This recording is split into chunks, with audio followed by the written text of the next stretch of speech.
G'day, champions. Welcome to another round review of the AFL. We've got Oyster joining us here. We're doing the YouTube channel video again. And round 23, I'll tell you what, this is the last round. It's the one that every team coming in the bottom bloody tier of the comp wants to decide to try to go out with a winner and upset the top teams. Yeah, let's see what happens. But Oyster, let's throw it over to you, mate. Let's start off with the first game tonight. It's absolute cracker. We've got the Bulldogs up against Port Power. Where do you see that one? We've got pretty much third versus fourth, and there's a lot on the stake for this game.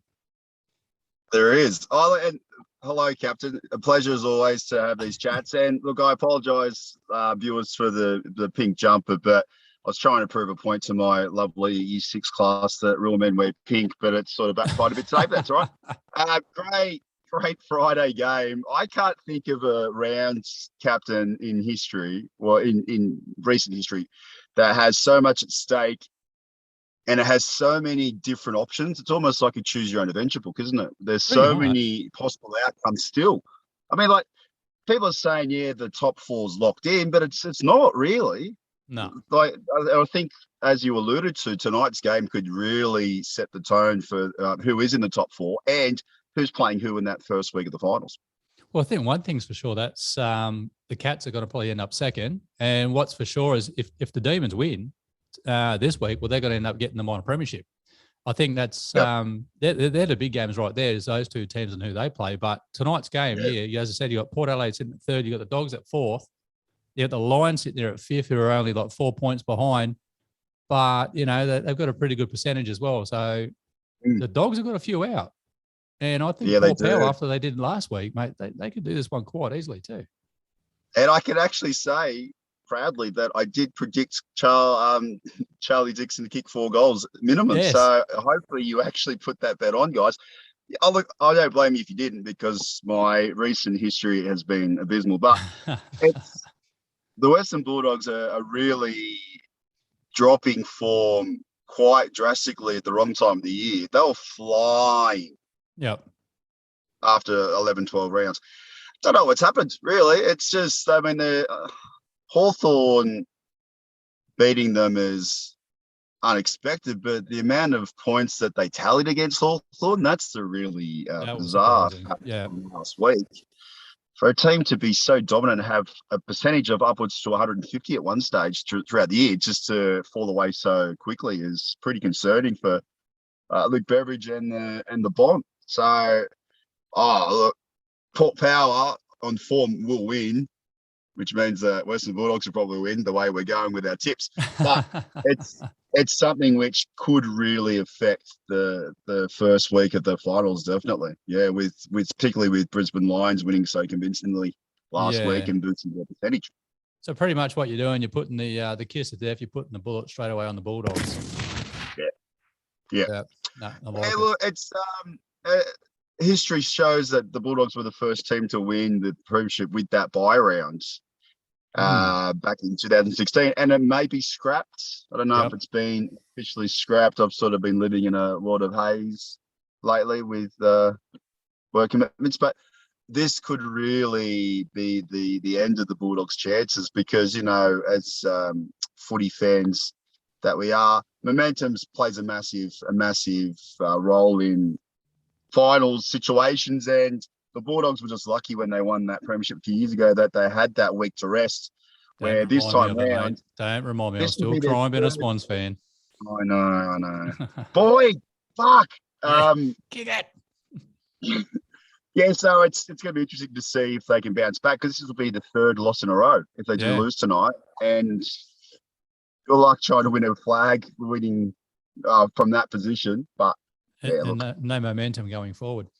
Now, speaking of end of things, there's a bit of an end happening tomorrow. We've got the Tigers up against Hawthorn. It's an end of an era. We've got Burgoyne, signing out, as well as Clarko, Jeff Kennett's best mate. And interesting Richmond to see what happens. Yeah, and Richmond had a few retirements being announced with Bashir Hooley and David Ashbury, triple premiership winning players and pivotal defensive men that really unsung heroes. Yeah, I would say, for the Richmond Tigers. And being a backman myself, as you know, Captain, a lot of the backmen don't get any plaudits that they deserve. And You know, it's hard to win games if you don't have backmen to Defense wins games. nullify the scoring situations. Yeah, so Yeah. it's going to be a sad day for the Richmond fans. One, not making the top 8 after basically owning the AFL for the past 4 seasons, 4 years. and 2, just losing those clubmen and great men from all accounts, and family men, and not the men who were smuggling illicits after the grand final up in Brisbane last year, or trying to get into fisticuffs at nightclubs and playing up a little clubs. bit. So it's a. I don't know about you, Captain, but Richmond are getting that West Coast Eagles aura about them. You know, a bit of a vibe. Yeah, the party boys. Yes, that's not a good. It's not a good sign for Tigers fans moving forward. But look, Hawthorn, Cousins and Kerr, and there was Chad party Fletcher atmosphere there. Yeah, in Las Vegas. But yeah, look, it's going to be interesting to see what happens with the Tigers moving forward, because I mean, Tom Lynch is. I don't know if you've noticed this, Captain. We don't really like Tom Lynch that much as a player. I think the fans were actually surprised and were hoping he was one of the ones retiring or moved on. So the way he's playing like he's retired just quietly. But it's getting sad, and this is the beginning of the end. Very much like the Cats, late 2010s. There was the start of the retirements we had to have. yeah, that's it. And it's just the life of a footy player, isn't it? There's only a certain amount of time you play. Yeah, well, that's it. It's like Richmond are going through that now. Yeah. It was only premierships you can win. Yeah, that's it. Richmond will win. Yep. Yeah, Richmond. I'm actually going the other way. I'm going the Hawks. I think there's a big FU going Kennett's way again. And by all accounts, you saw what they did last week and the week before, the Hawks. They've done 2 in a row, and I reckon they'll do this one for Clarko, and I think definitely Burgoyne. They'll send him out as well. So I'm going for the Hawks on this one. Yeah. Look, Silk played an amazing game back in the 2013 prelim final against my beloved Cats, where we're up by about 100 points and lost.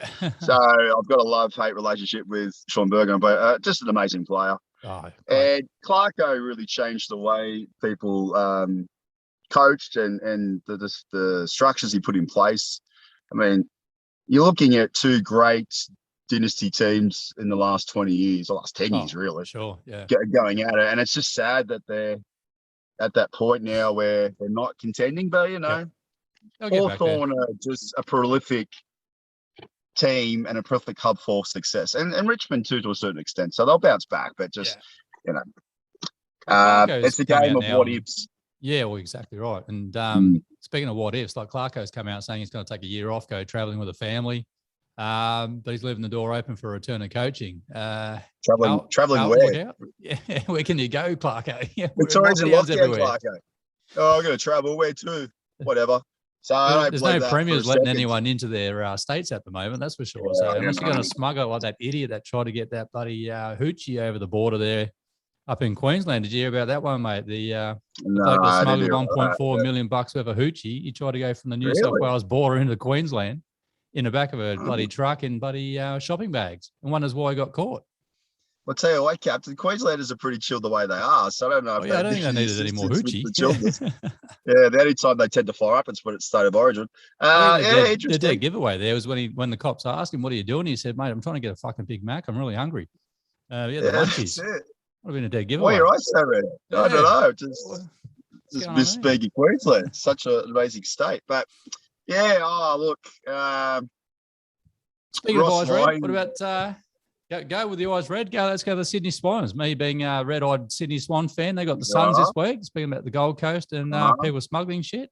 They've been trying to smuggle a premiership for a while, the Suns. They just can't do it. A lot of talk about them going to Tasmania, but that's not going to happen by the sounds of it.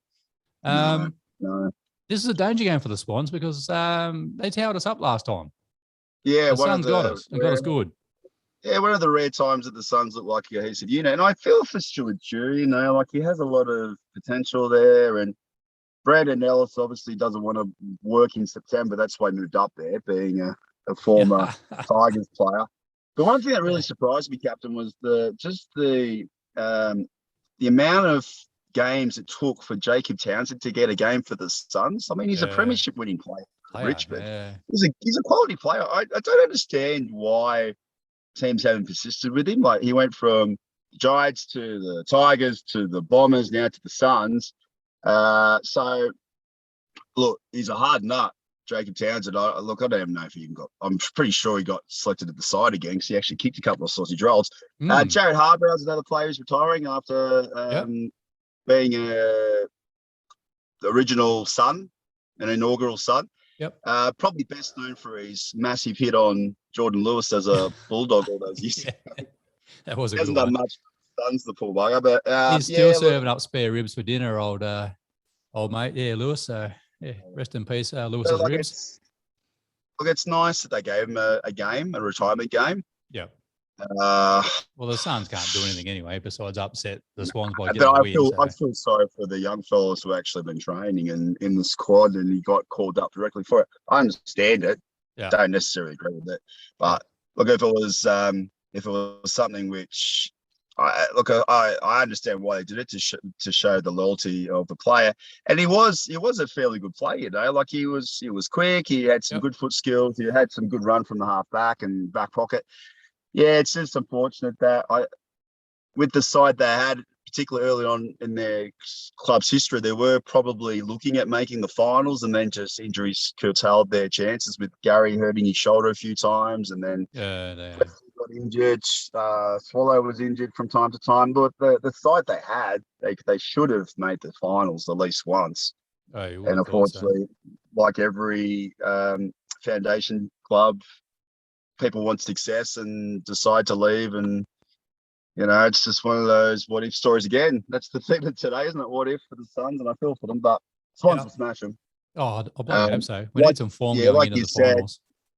Papley kicked a couple of goals too, and in his modest goal celebrations, as he does, was quite respectful of the opposition. So it's nice for Tom to show that respect. Yeah, on your time. Beating the bottom placed North Melbourne Kangaroos. I tell you what, they switched off though. Like they were flogging them, and they flicked the switch, and they just went to sleep there in the last, I reckon. So they let Kangaroos make look a bit more respectable than what they actually scoreline should have been. Oh yeah, and that's the case when you're playing the bottom teams, don't you? You get to a point where you're showing what you're made of, and then all this, you have to be wary of future games, and you do tend to turn the lights out from time to time. But yeah, look, I feel for Kangaroos. I mean, they've had a couple of good games, and they've been in positions to win more games than they have. And I think with a bit more experience next season, when they get a few more games under the belt, you'll see a drastically improved team. And I did a few years ago predict they'll go better with Reece Shaw, and that again, surprise, viewers, didn't turn out the way I had hoped. But yeah, look, it's they're probably the team most likely to go to Tasmania. Yeah, the Kangaroos. We have an old Tasmania, sort of holding everyone to ransom now, going give us our own team, or we're going to stop hosting games here. We won't host the grand final either, or we'll only host the grand final if you promise us a team. And come on, Tasmania. Swans will win, Captain. All right, Swans will win. Let's get on the next game then. Speaking of that, pissing everyone off down in Tassie. Mate, we've got the Eagles up against the Lions. Now, speaking of comebacks and things like that, Rioli is off his suspension now. And, I don't know if they've actually named him the play, or he'll make a late sort of dig for it being the last game of the season. But he's back. But look, after what happened last week with the Eagles again, you got everything to play for. And, you get beaten by bloody Freo. Not a good look. Now Freo are sort of like, we can still make it. Yeah. Santa Claus might come too, and kids believe in him again. But I tell you what, it's not going to happen. Freo's percentage is woeful. Yeah. And no Nat 5, there's no Freo. That's just pretty much how it is. I mean, the old St. Clair Crows could have dusted up bloody Fremantle on the weekend. Well, particularly if you were playing full forward. And we had the Oyster in the back there, the centre half back or full back. Jack will still be running around at 60 years of age, I'm sure. Oh, yeah, I know. Artie. Wouldn't know where to kick, but he'd kick it. On the field and at the pub afterwards. Yeah, getting the crumbs, Yeah, look, and it's pretty scary to think for Fremantle that their best young player, young Chera, wants to leave. And the blessing in disguise, though, listeners, might be if Ross Lyon signs as Carlton's new coach, he's probably more likely to sign for Fremantle. So everyone's probably praying that Ross Lyon does what Go he says Carlton. he's not going to and be the Carlton coach. But look, that's a poison chalice, isn't it? Like we talked about before. West Coast Eagles, man, that side, bloody hell. What do you do? Like it's legit an all-Australian team. Oh, From yeah. pillar to post. There's players It's in probably there the most you'd name any stacked day. team. It's the most stacked team in the AFL, really, in Yeah. some ways. Yet they play like a bunch of busted asses. It's bizarre. Not good. Yeah. Maybe, as you said, maybe Ben Cousins is hanging around again. I don't know, but they just do not Yeah, look but like the team they should be. At least he played well on the gear.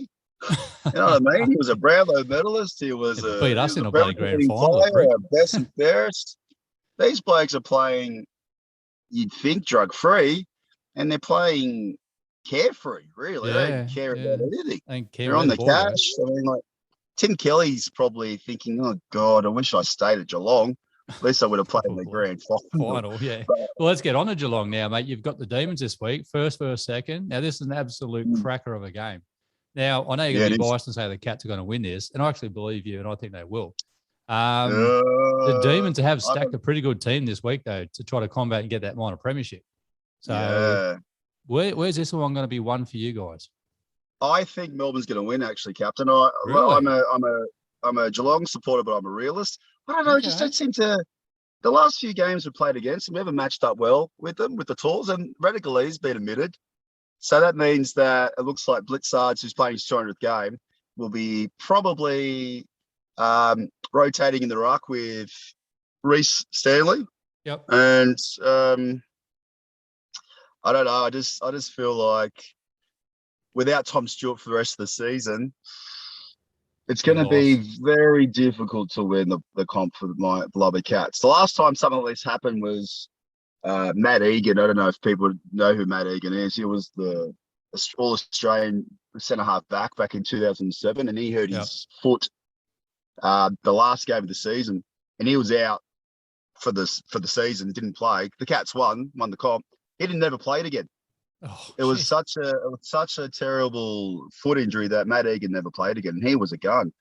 Geez, I hope it's not the same for Tom Stewart, because he's just so pivotal to the Cats with his intercept marking. And look, is this an omen for things to come? Who knows? Like, geez, I'd love to have Tom Stewart win a flag, but if it means the Cats are going to win because of circumstances, well, you want to take it. But yeah, but Fritz kicked 7 goals? He done well. Week? Yeah. Hey, he's a good player. He's got beautiful set shot for a goal. Yep. It's amazing, isn't it, Captain, when everyone kicks a drop punt, how straight they can kick it? Yeah, instead of around the corner like we talked last week.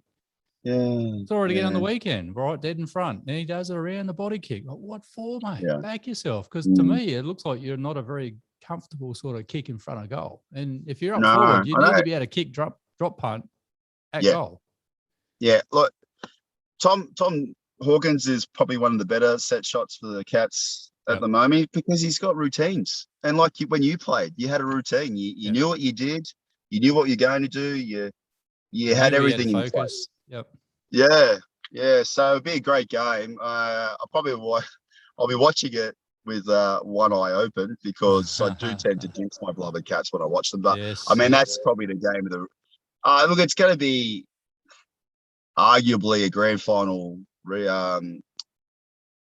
preview, perhaps, depending on situations of where they finish. If the Cats lose, they'll probably finish third. If they win, they'll be minor premiers. So yeah, it's a big game for both clubs. Big, yeah. Now another big game, not really, but GWS sitting at 7th at the moment. They got Carlton, and I think Carlton pretty much put the cue in the rack. So you would imagine that'll end up 7th. I can't really see an upset going there, but I mean, we've seen worse things happen. And then you've got the Bombers, who are sitting at 8th. They've got Collingwood. Yeah. So I can't really see that top 8 changing now. I think pretty much, the Bombers get that game too. Yeah. And I think let's just move on with the semis. They get a week off to sort of get over any niggling injuries and move on from there, and then see, where people end up in the bottom of the top 8, the bottom 4, because that's probably going to be very interesting too. Like the Swans and the Lions are probably watching tonight's game quite closely, because then they can work out is it a mathematical chance to move up or move down. If the Giants beat the Blues, Wish they should. But I mean, like the Giants are like they play if you were a Giants supporter, you'd be so frustrated because they win the games that they really shouldn't, and then they And they lose the lose to the shit unlosable games teams. from Yeah. time to time. Yeah, I mean, Swans are like that too. yeah, but imagine if the Giants miss out on the top 8. If Essendon win, Yep. and if the Eagles win, I think that the Giants drop out. Well, Dockers have got the Saints. Yeah, but Crows have got North Melbourne, so there's no threat there. Yeah, Fremantle's percentage is too low. They're not even. They're about 90, like early 90s. But can you imagine if the Giants miss down the semis because West Coast are on 94 lost, and the others are on 89. Yeah, but can you imagine being a GWS are Giants on GWS are on 98. Yeah, but imagine if they didn't make it because they were winning against the Suns and then end up losing by 2 points, and that's going to be something that could end this season. It's a possibility. So, yeah, but look, who knows? I mean, Carlton, if people are playing for their next year's contracts and beyond, they might pull their finger out. But I mean, they've got nothing to play for, really, do they? Yeah. David Teague's almost on the old death march himself. You know, another Carlton coach gone. Yeah, chewed up and spat out. So just add it to the list. An internal investigation with the board, but we won't release the findings. In other words, there wasn't one. You got the full support of the board, which means you're fucking gone. Well, you can't fire 35 useless tits of footballers, can you? What's the easiest thing to do? You fire the coach. Yeah. You can't replace them. There's not enough talent. Yeah.